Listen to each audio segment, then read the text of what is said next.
नमस्ते, मैं हूं दिग्विजय और आप देख रहे हैं किसान पथ भारत। वक्त टॉप 5 का।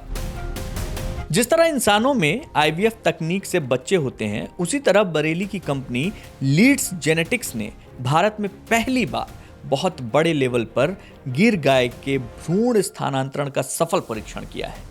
इसमें सबसे अच्छी नस्ल की गाय जैसे गिर या साहिवाल के एग्स को लैब में फर्टिलाइज किया जाता है और फिर उन भ्रूणों को दूसरी सामान्य गायों में डाल दिया जाता है। इससे एक बेहतरीन नस्ल वाली गाय जो साल में एक ही बछड़ा दे सकती थी, अब इस तकनीक के जरिए कई बछड़ों की जैविक मां बन सकती है। इससे अच्छी नस्ल के पशुओं की संख्या बहुत तेजी से बढ़ती है।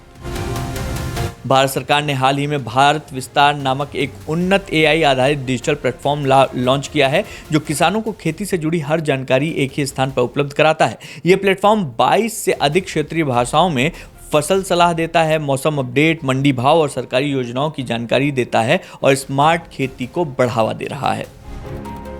मध्य प्रदेश सरकार ने बलराम ताल योजना के तहत खेतों में पानी बचाने के लिए तालाब बनाने हेतु 40% से 75% तक का अनुदान देने की घोषणा की है।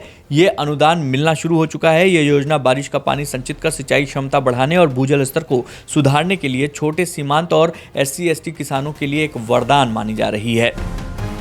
बिहार सरकार ने बीज अनुदान योजना के तहत उन्नत खेती को बढ़ावा देने के लिए प्रमाणित बीजों पर 50% तक का अनुदान देने की घोषणा की है। यह योजना मुख्य रूप से अनाज, दलहन और तिलहन की फसलों के लिए बीज लागत को कम करने के लिए है, जिसका लाभ किसान माई स्कीम के माध्यम से उठा सकते हैं। इसके लिए सभी वर्गों के किसान समान रूप से पात्र हैं।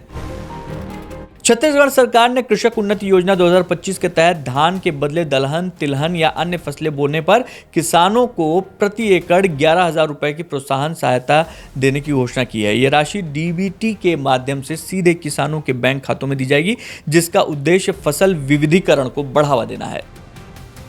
तो ये थी टॉप 5 किसान की खबरें। देखते रहिए किसान पथ भारत।